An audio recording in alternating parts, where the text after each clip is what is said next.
नमस्कार साथियों, स्वागत है आप सभी का YouTube चैनल पर। मेरा नाम है कौशल कुमार। मैं आशा करता हूं आप सभी लोग अच्छे होंगे और स्वस्थ होंगे। दोस्तों, आप सभी को पता है ये हमारी हिस्ट्री की सीरीज चल रही है और धीरे धीरे हम आपको सारे पार्ट हिस्ट्री के लगभग कवर कराते जा रहे हैं। जी हाँ दोस्तों, इंडियन हिस्ट्री को अगर आपको अच्छे से समझना है तो इससे सरल भाषा में शायद ही आपको कहीं पर वीडियो मिलेंगी। ये वीडियो का 7वां पार्ट होने वाला है। जी हाँ दोस्तों, इससे पहले अगर आपने 6 पार्ट नहीं देखे हैं, वीडियो के छोटे छोटे पार्ट हैं, 10-10, 11-11 मिनट के पार्ट्स हैं, अगर आप उनको देखेंगे तो इजीली आपको कुछ मिनटों में ही आपको इंडियन हिस्ट्री समझ में आने लगेगी।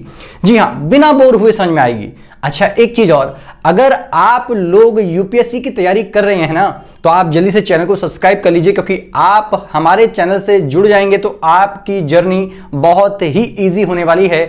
हम आपके कॉन्सेप्ट को बहुत अच्छे से समझाएंगे और आपके लिए यूपीएससी के लिए जितना भी मटेरियल है वो पूरा का पूरा अवेलेबल कराने की कोशिश करेंगे।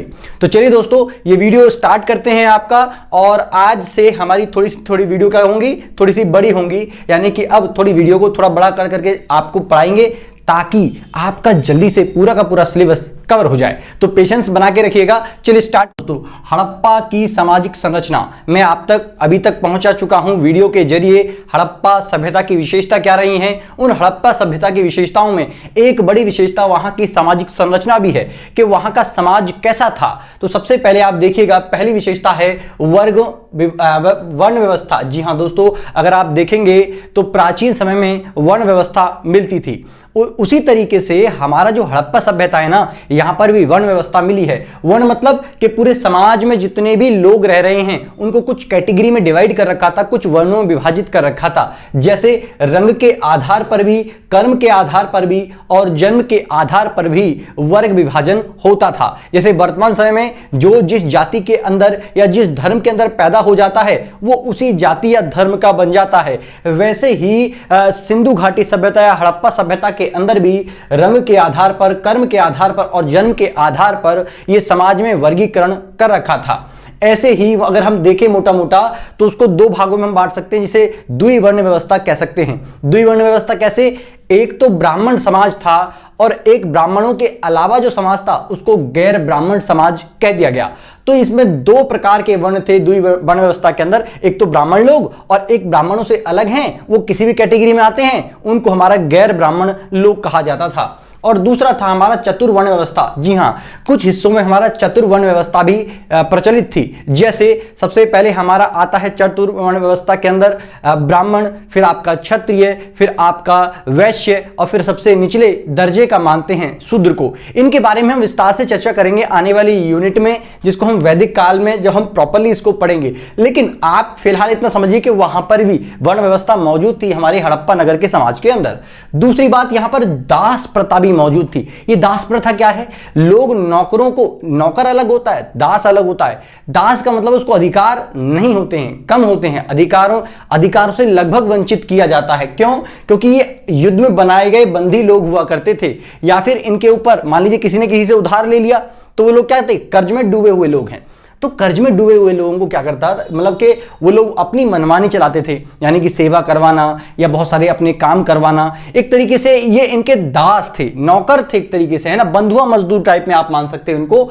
और कुछ लोग तो ये जो हमारे क्या बोलते हैं इनको, दास थे, इनका व्यापार भी करते थे। इन दास लोगों का व्यापार भी, यानी कि खरीद बिक्री भी होती थी। तो दास कितने प्रकार से यहां पर, या तो युद्ध में जीते हुए लोगों को दास बना लिया जाता था, या फिर आपका ये कर्जदार लोग जिन्होंने कर्जा ले रखा होता था, अगर वो पैसे की चुकौती नहीं कर पाए तो फिर बाद में उनकी सेवा उनको करनी पड़ेगी, या फिर इनको खरीदा बेचा जाता था। तीसरी बात करें यहां पर देखें अगर हम, तो इन दासों को क्या मतलब किस काम के लिए प्रयोग करते थे? तो सबसे पहले घरेलू काम के लिए, यानी कि साफ सफाई करवाना, घर में मतलब जितने भी हमारे काम होते हैं, रोटी बनवाना या और भी अन्य सारी चीजें। और आर्थिक क्षेत्र में भी, जैसे व्यापार करवाने के लिए, कुछ बोझा ढोने के लिए, या और कृषि क्षेत्र में भी काम करने के लिए इनका प्रयोग करते थे। साथ ही मंदिर में भी सेवक होते थे। मंदिर में कैसे? जैसे कि देवदासी हुआ करती थी, देवदास या फिर देवदासियां। तो ये देवदासी मतलब एक तरीके से मंदिर में जो सेवा करने वाले लोग हुआ करते थे ना, उनको देवदासी, यानी कि महिलाओं को देवदासी और जो पुरुष थे उनको देवदास कहा जाता था। ठीक है ना, देवदास समझ रहे हो, मूवी वाला देवदास नहीं है, ठीक है ना। और जो दास हुआ करते थे वो महिलाएं भी होती थी और पुरुष, दोनों प्रकार के हमारे दास हुआ करते थे। और महिलाओं की बड़ी खराब स्थिति थी। यहां पर अगर देखा जाए तो एक पक्ष में तो बहुत अच्छी स्थिति थी, दूसरे पक्ष में देखोगे तो बहुत गंदी स्थिति थी। कैसे? अगर आप देखोगे तो हड़प्पा समाज में कई सारी मूर्तियां मिली हैं महिलाओं से संबंधित, मातृ देवी की उपासना होती थी। तो इससे कहीं ना कहीं हमको प्रतिचिन्ह मिलता है कि जो हमारा हड़प्पा सभ्यता का समाज था ना, वो मातृ सत्तात्मक था। यह प्रश्न पूछा गया है, ध्यान रखिएगा। वैदिक काल में बोलेगा कि वैदिक काल ये कैसा समाज था, तो पितृसत्तात्मक था, यानी कि एक तरीके से पुरुष प्रधान समाज। और यहां पर ये मातृ प्रधान मतलब एक तरीके से स्त्री प्रधान समाज हमारा यहां पर था। स्त्रियों को बहुत वैल्यू इस समय पर दी जाती थी। साथ ही स्त्रियों को शिक्षा मतलब ग्रहण करने का भी अधिकार था। और दूसरी अगर बात करें तो सार्वजनिक जीवन में, जैसे वो प्रशासनिक वगैरह में या व्यापार वगैरह में भी अपनी भूमिका निभाती थी, यानी कि कृषि क्षेत्र में वो काम वगैरह कर सकती थी। ऐसा नहीं था कि उनको पाबंदी लगा रखी थी, घर से बाहर नहीं जा सकती, ऐसा नहीं था, ठीक है ना। लेकिन एक चीज ये भी कि ये जो मतलब जीवन के जो सार्वजनिक कार्यकलापों में भाग लेती थी या शिक्षा ग्रहण करती थी, इनमें ज्यादातर जो महिलाएं थी ना वो उच्च समाज की थी। निम्न समाज की महिलाओं की स्थिति अभी भी दयनीय थी, बहुत खराब स्थिति थी। क्यों? क्योंकि सती प्रथा मौजूद थी। सती प्रथा मतलब अगर पति मर गया ना तो उस पति की लाश के साथ उसको मतलब बांध देंगे और फिर उसको जलाया जाएगा उसी के साथ। इससे बोलते थे कि सती हो गई है। मतलब अजब गजब लेवल की प्रथाएं थी। और बाल विवाह भी था। बाल विवाह मतलब आप मतलब हैरान हो जाएंगे जानकर कि जब मैं आपको वैदिक काल में पढ़ाएंगे तो आपको पता चलेगा 25 साल निश्चित की गई है मतलब पुरुष के शादी का, और जो लड़की हैं उनके लिए 12 साल की आयु तय की गई है। कितना गंभीर मामला है ना उस समय पे।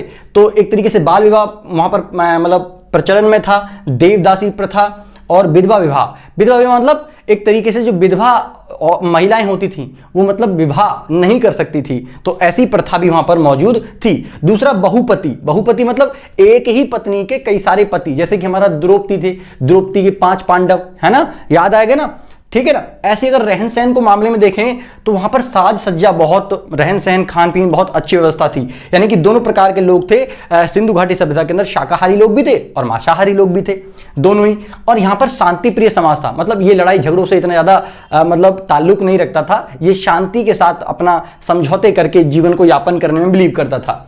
और यहां पर अगर देखें तो महिला और पुरुष दोनों ही गहने पहना करते थे, आभूषण धारण करते थे, गले में, हाथ में कंगन वगैरह, ये सारी चीजें, मतलब दोनों का ही शौक था, महिलाएं भी और पुरुष भी उस समय पर। लेकिन अगर देखेंगे ना आप तो तांबे के दर्पण और हाथी के दांत की कंगियां यहां पर मिली हैं हड़प्पा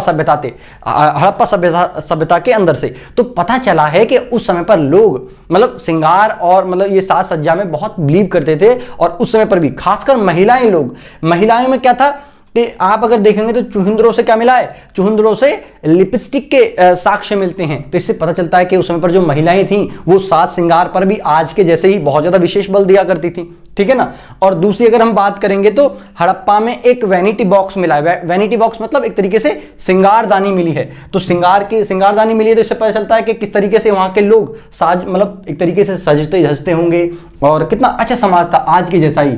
मनोरंजन के लिए अगर देखें, जैसे आज हम मनोरंजन के लिए क्या करते हैं, घर में बैठे बैठे शतरंज खेल सकते हैं, मोबाइल में गेम खेल सकते हैं, तो वैसे ही वहां पर भी पासा वगैरह खेलते थे। शकुनी मामा वाला पता है ना, वो महाभारत में जो पासा डालते थे ऐसे खेलते थे। तो पासे से भी खेलते थे, शतरंज भी हुआ करता था और थोड़े बहुत खिलौने भी हुआ करते थे जो बच्चे घर में बैठकर आराम से खेल सकते थे। बाहर के खेलने वाले जो खेल है ना, जैसे शिकार करना, कोई शिकार पे चला गया, हिरण का शिकार कर लिया, खरगोश का शिकार कर लिया, शेर का शिकार कर लिया, ऐसे शिकार हुआ करता था बाकायदा। दूसरी बात करें तो पशु और पक्षियों को लड़ाना, ये कभी कभी जैसे आपने अगर देखा हो, कभी सुना हो, तो मुर्गा मुर्गे को लड़वा दिया, या फिर जो बकरा वगैरह होते हैं उनको लड़वा दिया आपस में। तो मतलब पशुओं को भी ये लड़वाते रहते थे। और साथ में हमारा नौका विहार भी हुआ करता था। नौका विहार मतलब जो नाव होती है उनकी रेस हुआ करती थी। तो ये पूरे के पूरे खेल वहां पर मनोरंजन के लिए बड़े फेमस थे सिंधु घाटी सभ्यता के अंदर। यहां पर अंत्येष्टि मतलब अंतिम संस्कार की प्रथा भी मौजूद थी। और अंतिम संस्कार में दोनों हुआ करता था, दाह संस्कार भी हुआ करता था और समाधि भी दिलवाते थे, मतलब एक तरीके से गाड़ देना, उसको दफना देना। ये तीनों मतलब दोनों चीजें प्रचलित थी। अगर लोथल में आप जाएंगे ना तो मतलब लोथल से युग्मित शब्दान मिले हैं। युग्मित शब्दान मतलब ऐसे करके कब्र हुआ करती होंगी और यहां पर हमारा मतलब एक तरीके से ये पुरुष को लिटा दिया है और इधर हमारा महिला को लिटा दिया है।